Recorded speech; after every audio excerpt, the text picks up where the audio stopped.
皆さんこんにちは。今回はスックのシグニチャーカラーアイズ04墨なでしこについてレビューしていきます。目次は概要欄にありますので、よかったらご活用ください。スックのアイシャドウが2021年1月にリニューアルしてシグニチャーカラーアイズになりました。で、気になっていた墨なでしこを買ってみました。マット、ラメ、パールなど異なるフォーミュラ4色が入ったパレットということです。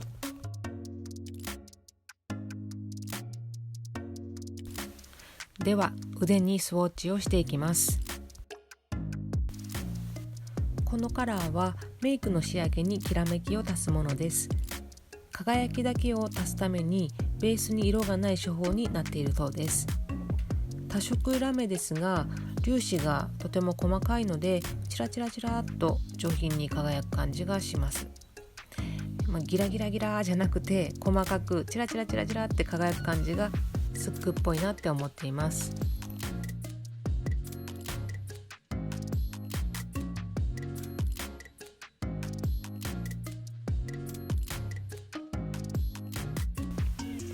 このカラーはマットなコーラルベージュです。思ったより発色は薄めですが、その分失敗しにくいのかなと思います。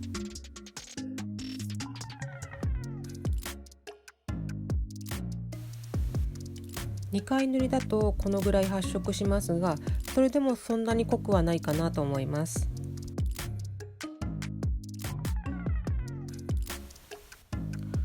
このカラーはベースがサーモンピンクかな、少し黄色っぽい光沢ができるカラーです。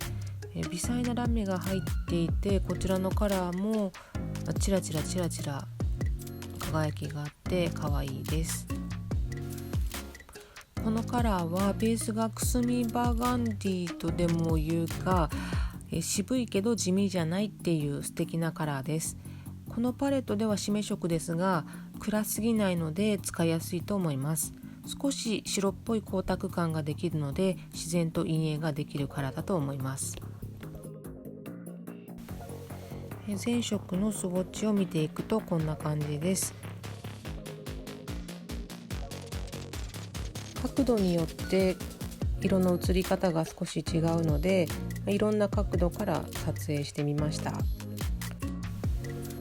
この後1分ぐらいスウォッチの動画が続きます。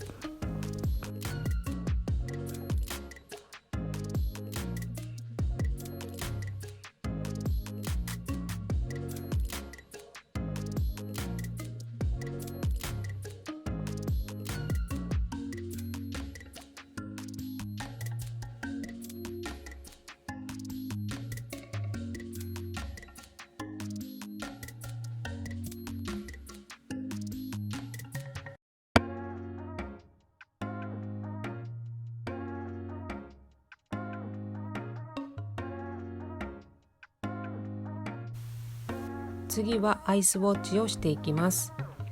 左上のカラーは色がないので、それ以外のカラーをアイスウォッチしていきます。ではパレット右上のカラーをアイスウォッチしていきます。まずブラシで塗ってみたところ、かなり淡い発色かなと思いました。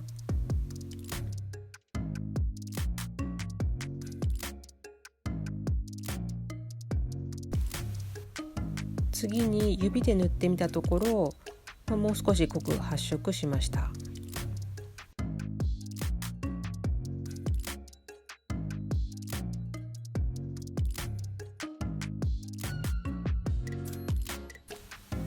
パレット左下のカラーをアイスウォッチしていきます。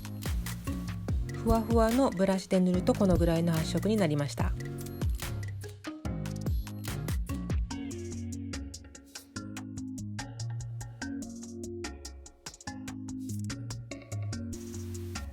次に指で塗ってみたらこのぐらいの発色になりました。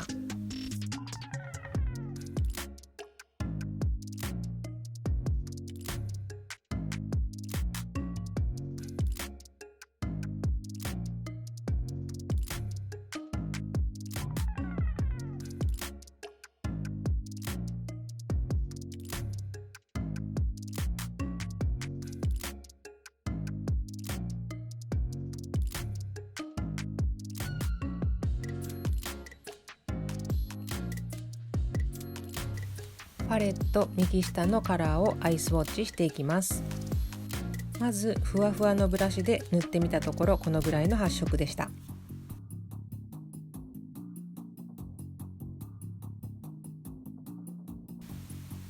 次に指で塗ってみたところ、このぐらいの発色でした。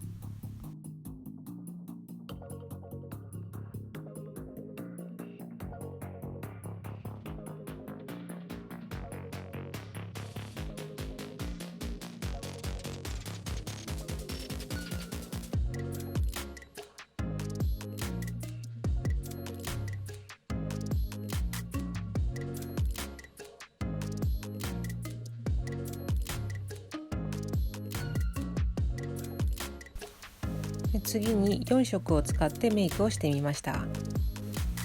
まずパレット右上のカラーをまぶた全体に塗りました。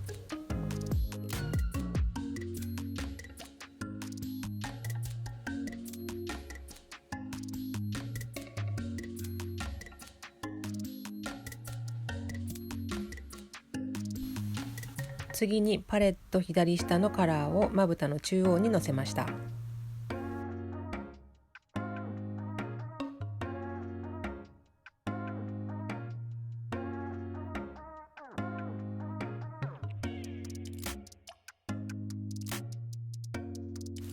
次にパレット右下のカラーを付属のチップの細いものを使ってアイラインに引いていきました。次にパレット右上のカラーを下まぶたのまつげの際に塗っていきました。最後にパレット左上のキラキラのカラーを目頭とあとまぶたの真ん中中心に、でもちょっと広めにのせていきました。グレーのアイラインを引いてマスカラをつけて完成です。少し色が薄く感じたので、先ほどの手順と同じように色を重ねています。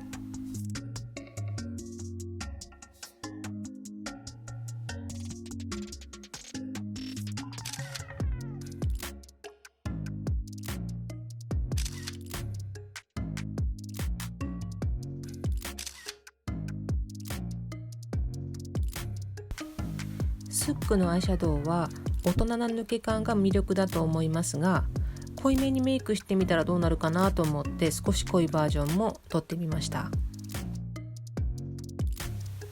発色が良くなるアイシャドウプライマーを使ってメイクしてみました。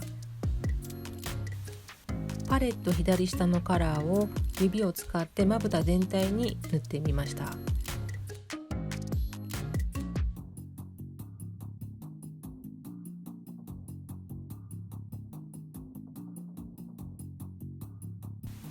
次にパレット右下のカラーを、目尻中心とあとは目頭の方にも塗りました。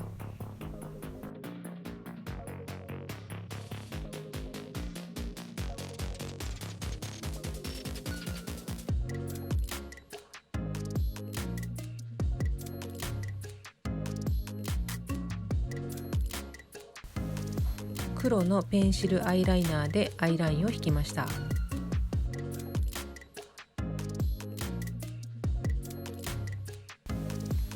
それからパレット右下のカラーでアイラインをぼかしました。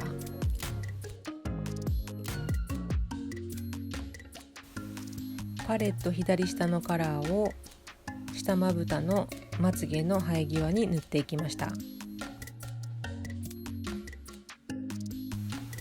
次にパレット右上のカラーを使ってアイシャドウを塗っているところと塗っていないところの境目をぼかしました。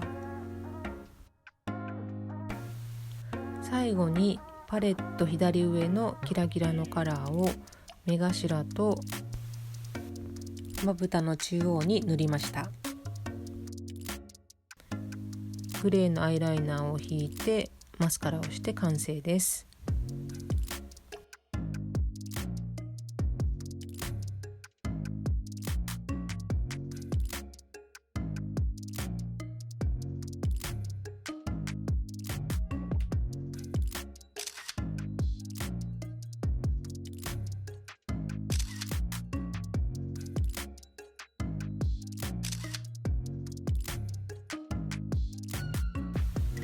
ではレビューをしていきます。私自身ピンクのアイメイクをしない方なのですが、そういう方でも使いやすいパレットだと思います。個人的には可愛すぎるピンクだとつけにくいし、ピンクの色味によっては目がむくんでいるように見えてしまうこともあります。でもすみなでしこは大人でもつけやすいさりげない配色になっていて、案外陰影感も出てくれるので抵抗なく日常使いできると思いました。あと個人的に好きなところは、顔を動かした時にチラチラ光る感じが可愛いと思います。それとパレット右下のカラーが紫みを少し帯びているので、メイクしたらちょっと渋さみたいなものも出ていいなと思っています。